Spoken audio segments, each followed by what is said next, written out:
Good evening. I'm Kelly Wright. Thanks for joining me as we spend this next hour together, and I am hoping that you're safe and well, taking care of yourself and your family because you matter. My opening observations tonight, you do matter. But certainly in Kenosha, Wisconsin, people are scratching their heads to wonder if Jacob Blake, if his life truly mattered. You know, I'm a Black man. I grew up in this country. I'm proud of being an American, but we've got a problem here in America.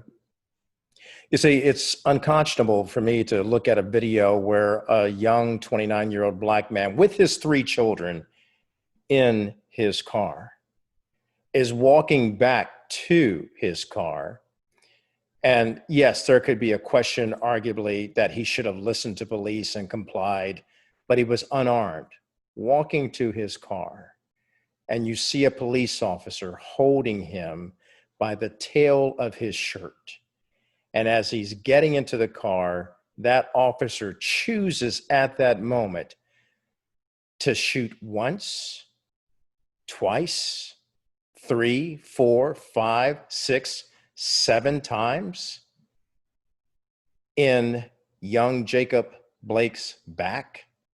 And now he's in a hospital recovering, and we're told by his father that he is paralyzed from those shots to his back. Another unarmed Black man is impacted in such a outrageous way by a police officer who, instead of de-escalating a situation, only made it worse by firing upon an unarmed man with his 3 children watching. America, what are we doing? Being Black in America should not be one of that makes us afraid of police. And yet, to NBA superstar LeBron James' point, Black people are scared of police. Why? Does he make a valid point? Yes, indeed, he does.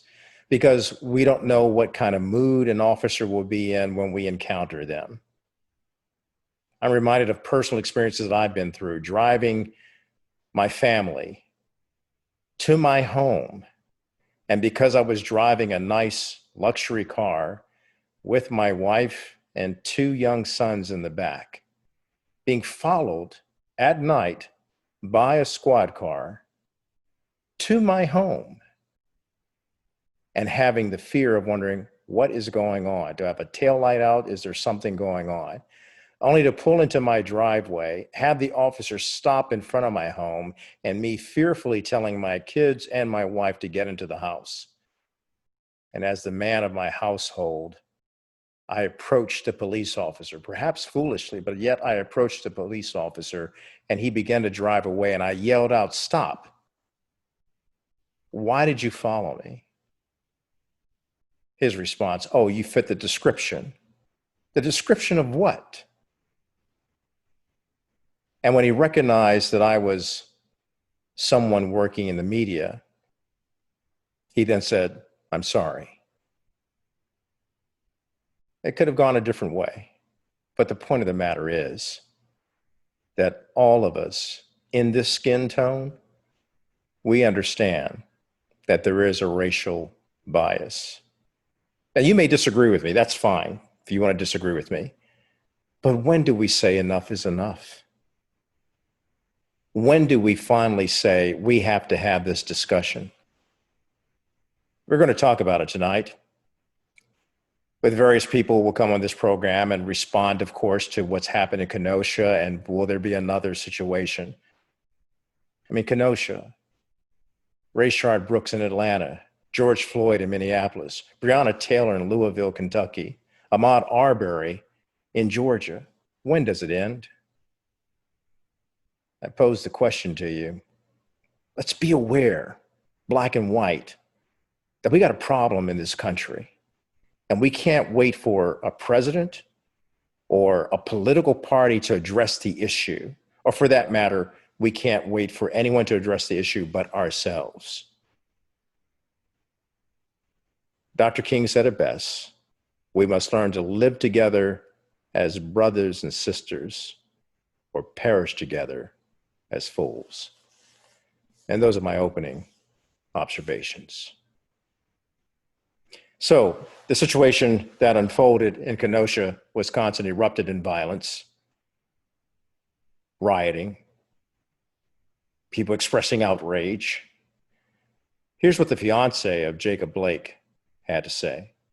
That don't make no sense, that you treat somebody like that, who unarmed, not giving you no problem. He ain't throw no punch or nothing.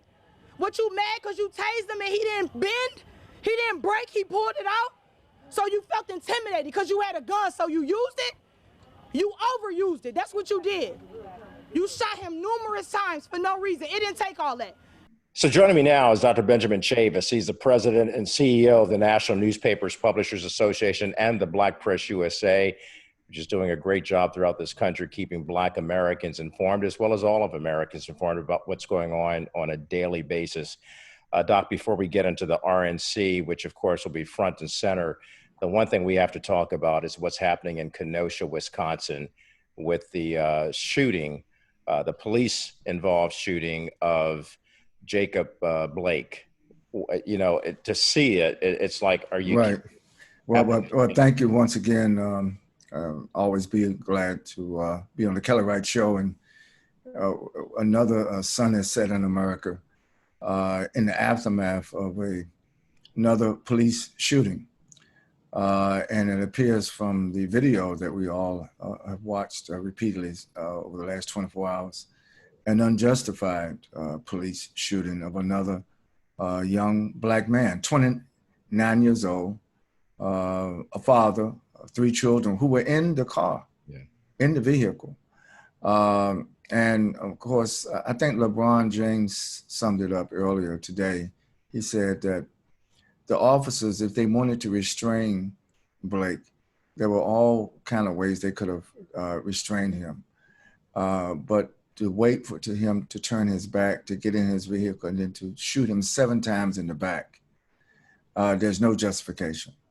And once again, Kelly, you would think after Breonna Taylor, after George Floyd, after all of these cases around the United States, you would think that the attitude of police officials who have a badge and a license not only to carry a weapon, but a license to shoot a weapon, you would think they would have second thoughts before pulling the trigger. But when it comes to African Americans, men, women, and children, too often now in America, the systemic racism manifests itself. And we all first should be in prayer. Let's stay in prayer for the family of Blake. He's recovering. Lord knows God has spared his life, being shot 7 times in the back, and yet he's recovering. So hopefully he will be able to fully recover. But what is not going to be easy is the recovery of his family, the recovery of the community, the recovery of the nation. We still have not recovered from George Floyd. We still have not recovered from Breonna Taylor. And the list is long, Kelly. We could take up your whole show just giving the list of the names of the people, men, women, and children who have been victimized by systemic racism, evidenced and manifest through unwarranted and unjustified police killings, police shootings, police assaults. I want to ask you real quickly when we come back from the break about how this is, first of all, such an egregious thing that happened, and the rioting. No one wants that. In fact, the family wants peace. But we still have to talk about, like you said, no justice, no peace. Are we seeing that from the RNC? We'll talk about that when we come back.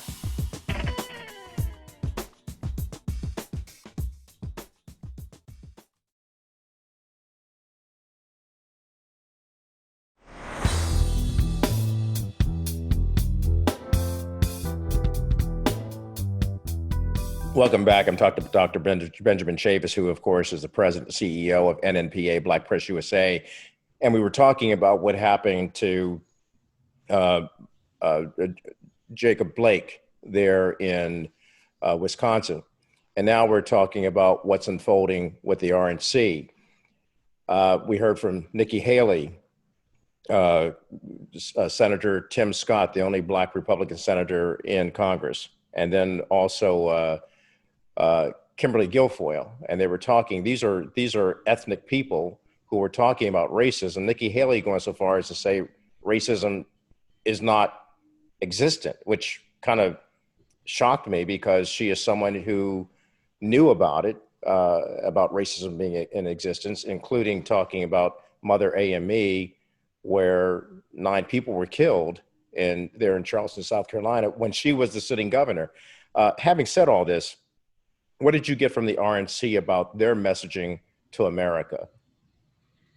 Well, I think the Republican National Convention is attempting to respond to the success of the Democratic National Convention, where it displayed profound diversity, profound inclusion.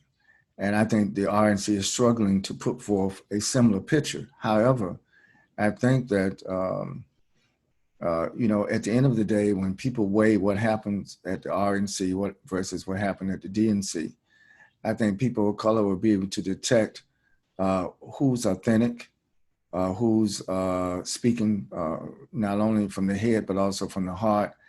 I was a little disappointed with Ambassador Haley because she was not only the governor when the white supremacists killed the people at the church, First AME Church in Charleston, South Carolina, but she also witnessed the takedown of the Confederate flag in South Carolina that had flown for decades, for centuries.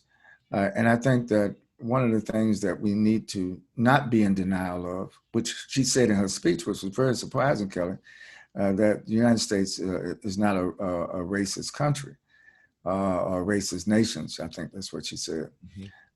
You can't deny systemic racism, and that's why it's still prevalent. Certainly we know that there's probably some parameters for all the speakers, but I thought she has an immigrant ancestry herself, and I'm sure she's run into it. So I think she it was a attempt by Ambassador Haley to divert attention to some of the real issues. I thought Senator Scott's speech was much more authentic. He talked about his family, he talks about the opportunities that he had to grow, and now he's a United States Senator.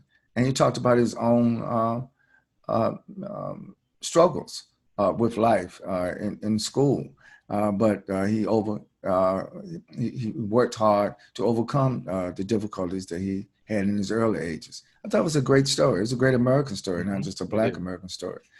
So I think on balance, I think the RNC is still climbing that mountain. I think everybody now knows the importance of the Black vote. Everybody knows the importance of the Latino vote, people of color, and the progressive vote, and those in the middle, independents.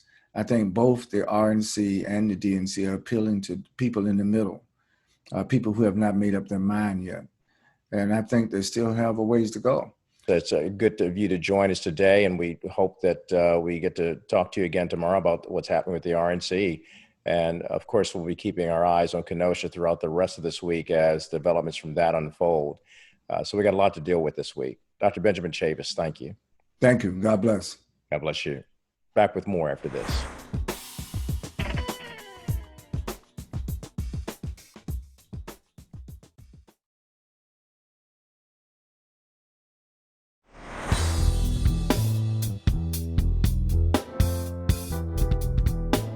Welcome back to the program. So joining me now is Star Parker to talk about what's happening with the RNC and how she sees it in comparison to the DNC. Star, thanks for joining me on the show this day.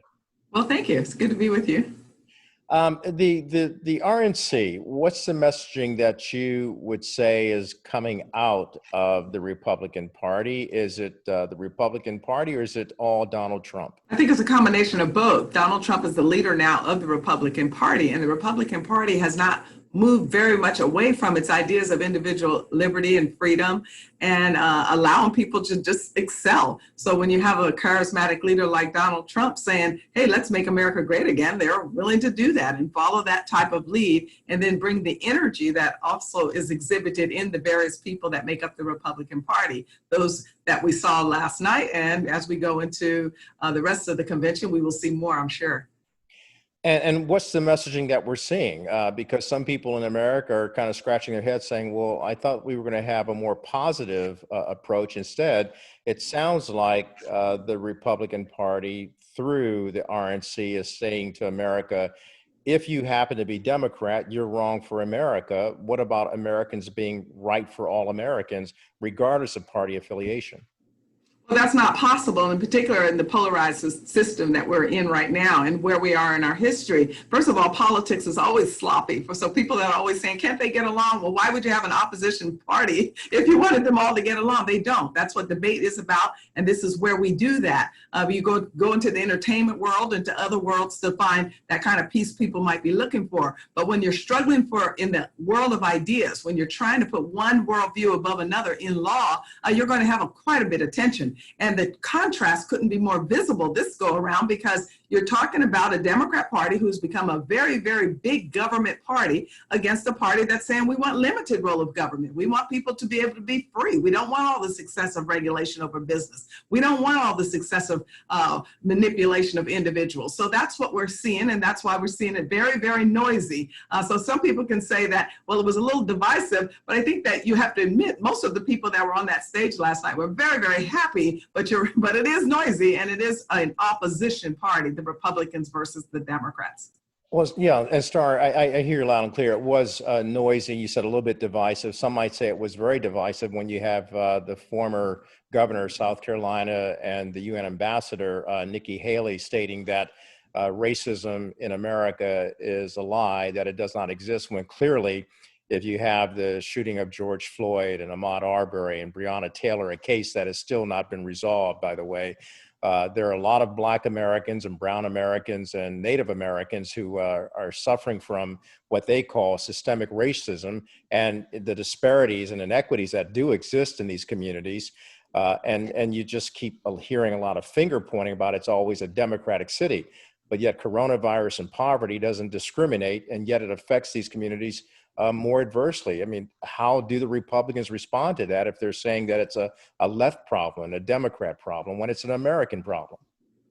Some parts of it are, but when you start thinking about how do you solve a particular problem, I would agree with Nikki Haley that says this is not systemic in racism. Once you had the Civil Rights Act, Blacks were free to go and make choices. So that's a very different question than those that are trapped in our most desperate zip codes, in those that have despair in their lives. This is not about race at that point. And this is where it starts to get a little mucky, because the Democrats keep wanting to make it only and all about race. They ignore that 39% of Black people live in the suburbs. They ignore that 24% of Black people live in rural. They ignore that 75% of Black people are not even in poverty and nowhere near poverty. So we have to talk about it in the interest lane that it's in. If we're going to solve problems of poverty and those that are being over-policed in our most distressed zip codes, that is a very different question than to pretend that the country is systemically racism and it doesn't work for any African American, because we know that that's just not true.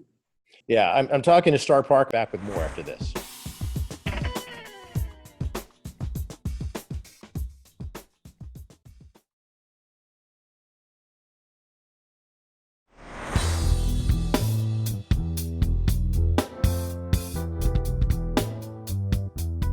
Welcome back to the program, where I'm joined by Star Parker. And Star, what are your concerns for America and moving all Americans forward, particularly within the communities of color?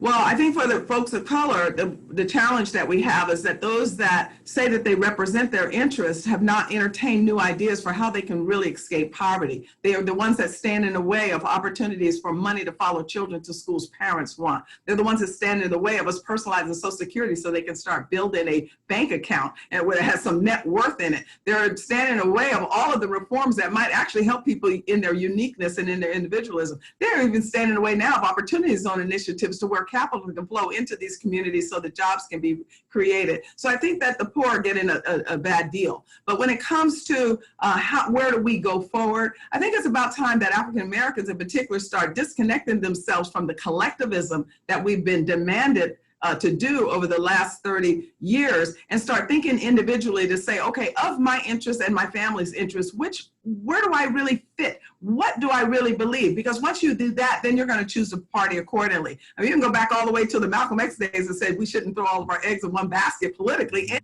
So I think that now is the time for Blacks to decide. Choose this day. Who are you? Are you a conservative? Are you a liberal? Because their party platform sure explain which one you should be in terms of your political affiliations. But it's up to individuals to say, but who am I personally, and what is it that I want?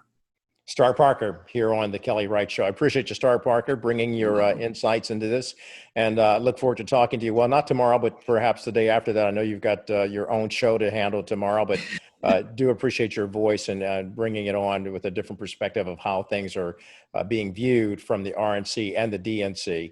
Look forward to having you back on soon. We'll see what they say. We'll see what will spark. Thanks. I'll see you in a couple days. All right. God bless you, Star.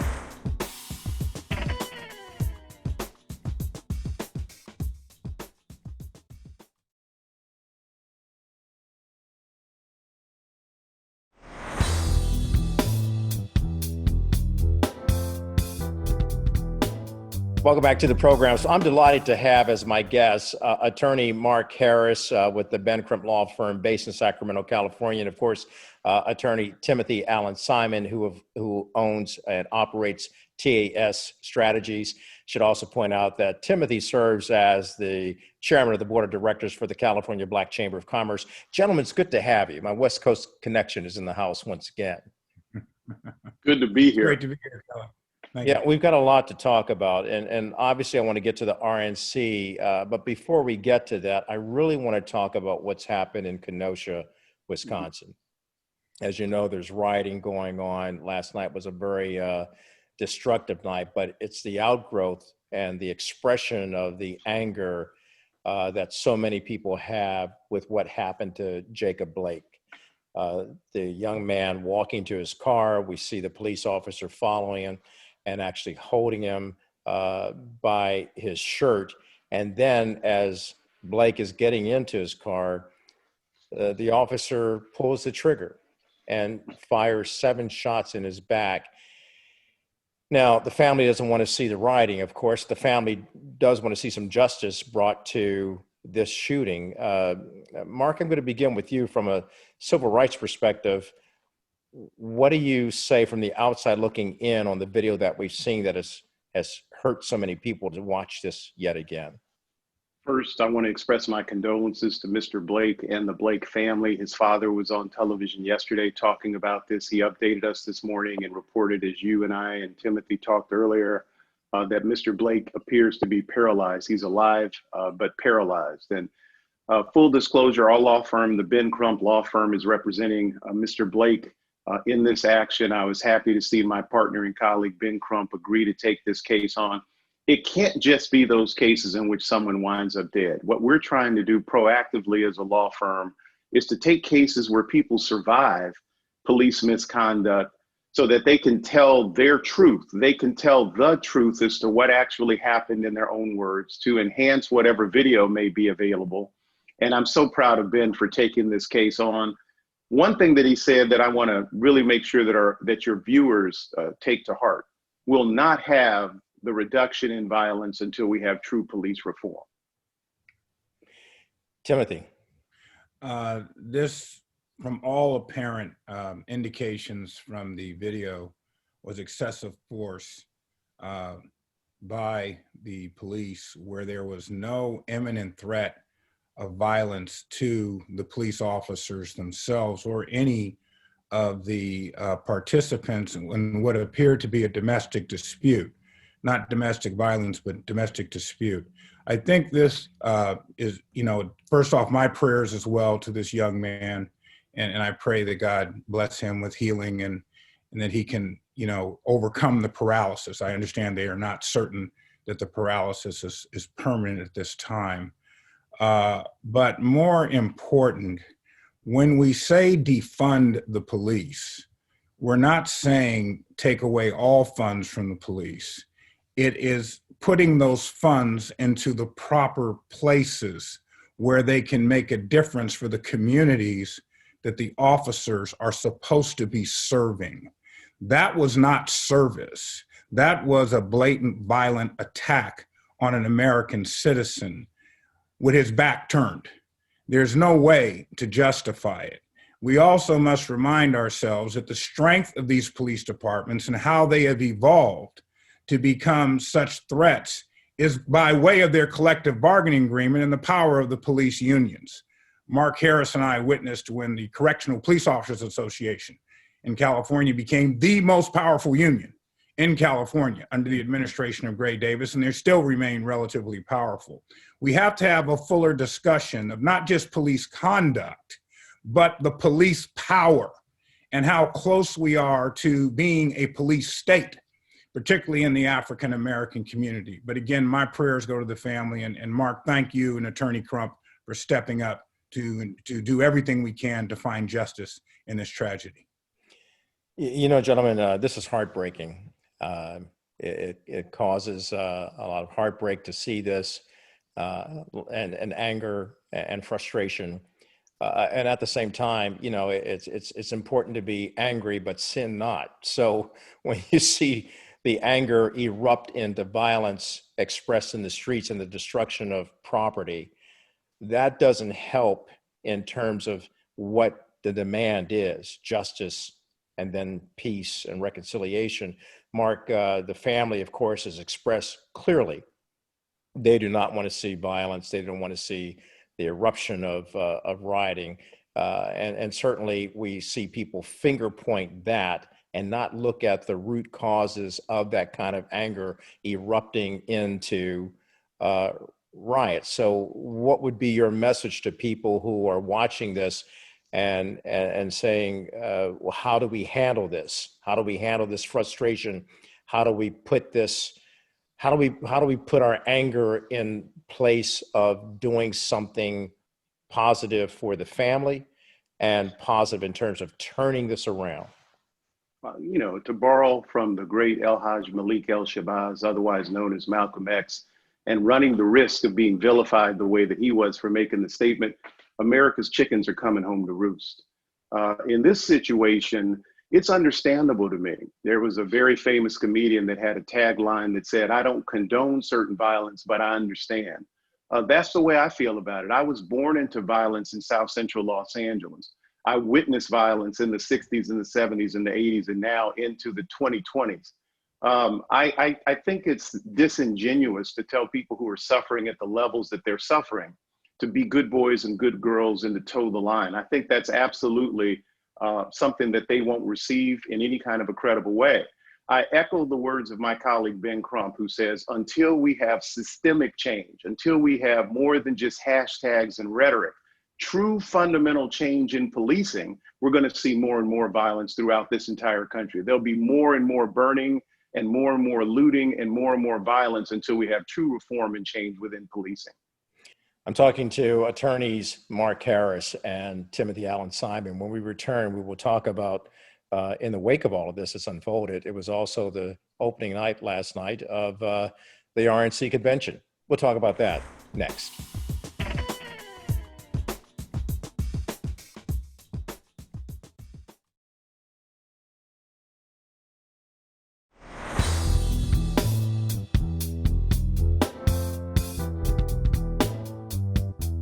Welcome back. It gives me pleasure to bring on attorneys Mark Harris as well as Timothy Simon, two gentlemen who know the law and have followed the law very closely, but they also understand politics.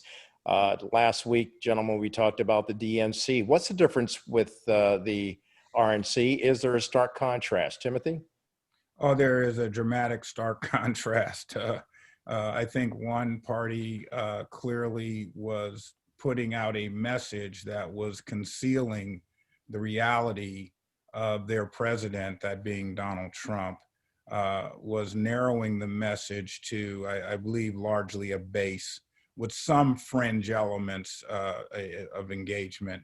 Whereas I felt the Democratic convention was really spreading a wide tent and allowing a wider diversity of ideas. I'm not going to say that, there was any conservative positions espoused, even though there were, support being given by former and current Republicans to the Joe Biden, Kamala Harris ticket. But I think there was a stark contrast. The RNC was the Donald Trump show with a number of guests. There was very little on the actual platform. As I understand, they didn't even vote in a platform during the daily session. So it is President Trump's party, and I think that's what the television broadcast largely reflected. Mark, blacks are not monolithically Democrat, and certainly they don't have a monolithic approach to being Republicans. We're from both sides. So do you think the conservatives have a message that Black Americans can adhere to, or at least support in some way, based on what the RNC unfolded last night? I believe that America owes itself information, and part of that information is to watch both conventions and make some decisions about what they see and what they hear. I think both conventions relied on policy. I think the Democratic convention was a love fest for Joe Biden and Kamala Harris. Whether it was appropriate or not depends on your view on the political spectrum, but it was very short on policy. It was very much emphasizing the empathy of Joe Biden and the fact that his character was superior to the current president. So unfortunately, we're at a time in this country where that seems to take priority. It was funny, as I kind of critiqued the Democratic convention and made my perspective known to my friends, some of whom Timothy knows very well. They said, no, we were very heavy on policy. We had this, and I said, no, we didn't. This was a Joe Biden is a better person convention. And now we see the flip of that in terms of the RNC. And we see, of course, the president as the incumbent president being able to take liberties that are afforded to him as the incumbent president. But we have no real policies going back and forth. I think that the most compelling message, in my opinion, and I'm prejudiced, I admit, was from Senator Scott of South Carolina. I thought he did about as good a job. I thought Nikki Haley, the former ambassador to the United Nations, did a very, very solid job of presenting the argument for the Republican Party. I will say this, though. It's a shame that we're at a point in time where Timothy Allen Simon, who had been a registered Republican for most of his life, would feel he has to leave the party because of what the party has become. It's a shame in America when a lifelong Democrat like Mark Harris is considering leaving the party because of what the Democratic Party has become. I think that was reflected in Kimberly Guilfoyle's speech yesterday. The fact that not many Americans knew is she was trashing the state of California. She was married to our governor. She's the former wife of Gavin Newsom, our governor. She was the first lady of San Francisco, where Timothy Allen Simon is a proud resident. This is what is going on in our country, this fallacy, this trickeration. And I think that a lot of Americans are really fed up by it. We're coming back with much more after this.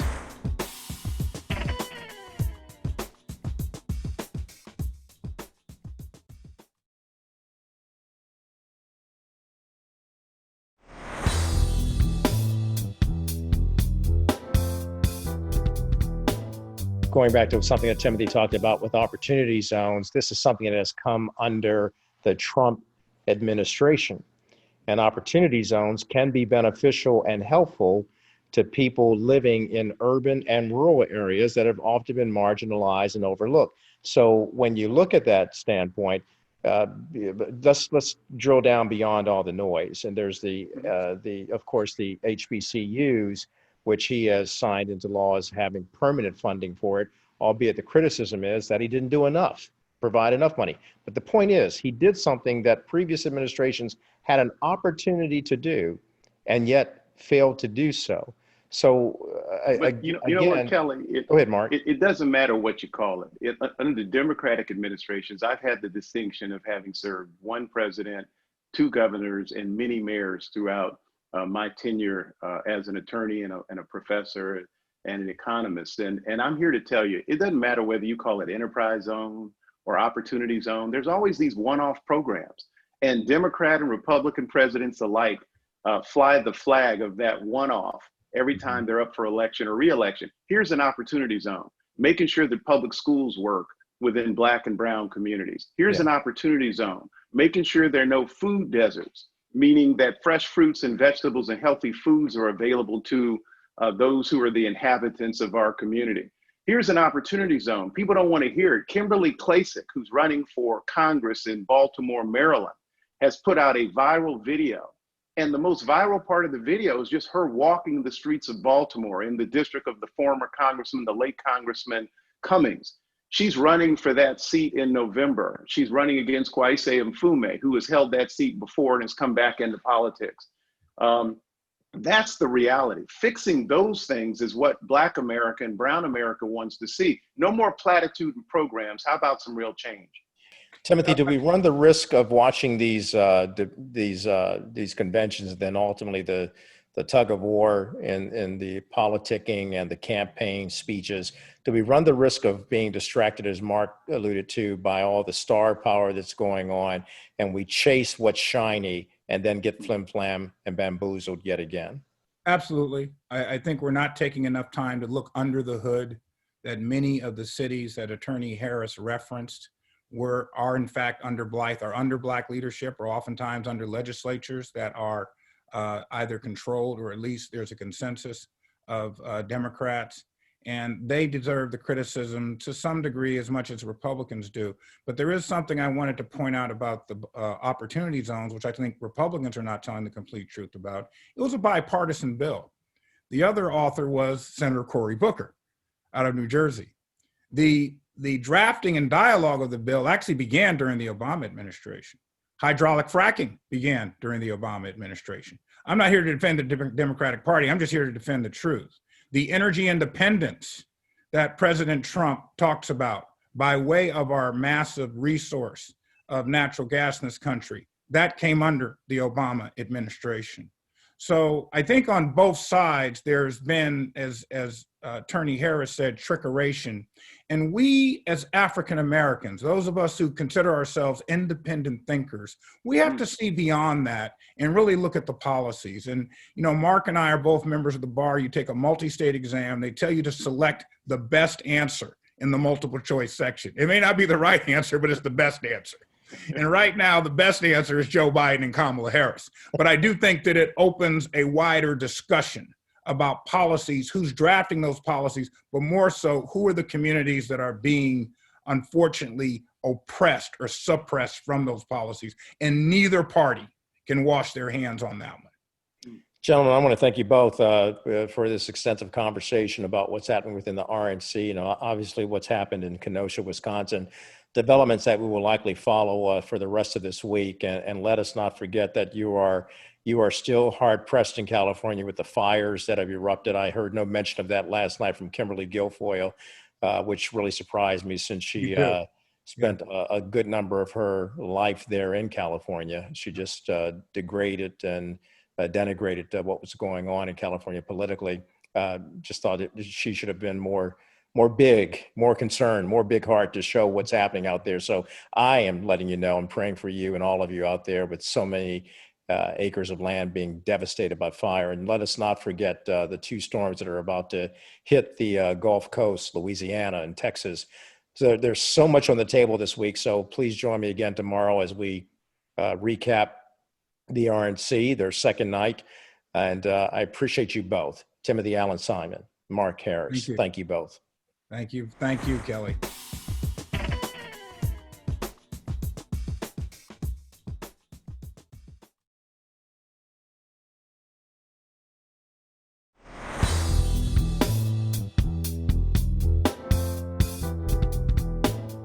And we're back. I want to thank all of the guests who appeared on tonight's program. And certainly, I want to thank each and every one of you for taking time out of your schedule to watch. I do appreciate and value you.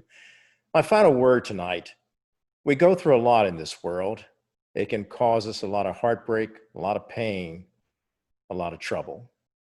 But I'm so glad, as the song goes, trouble don't last always. And that's what we have to focus on. Now, in dealing with the trouble, we got to deal with that on a political level, on a spiritual level, on a for real level. You and I have to do our part in taking care of each other. So that means we got to look to the left, look to the right, but make sure that our eyes are focused on moving forward and taking care of each other, to be righted, ignited, and united, to keep dropping some knowledge on each other and some love, freedom, and peace. Good night.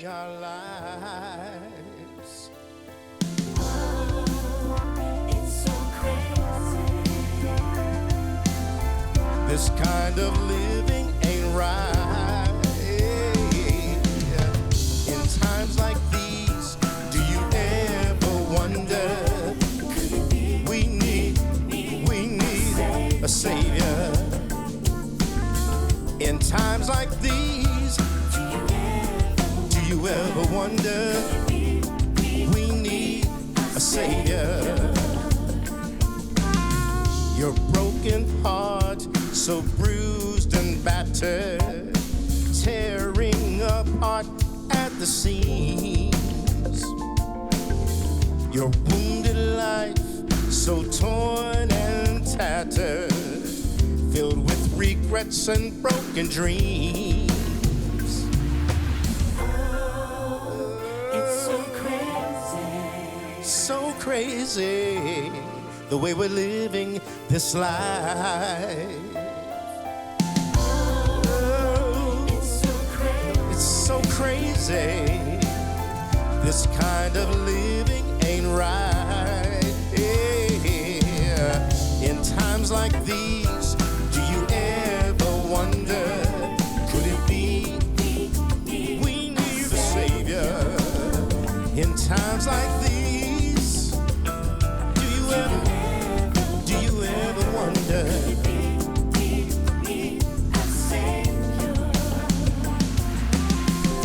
Lord, we need salvation. Please come and heal the nations. Lord, we need deliverance. Oh, please come and give us forgiveness. Well,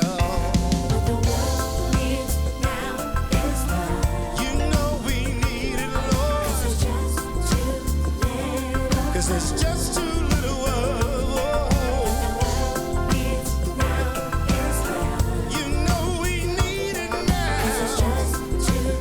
There's too little in times like these. Do you ever wonder, could it be we need a savior? In times like these, my God, could it be we need a savior?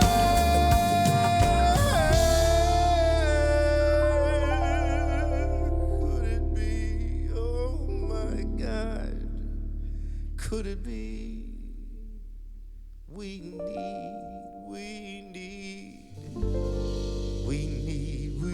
Lord, we need a savior.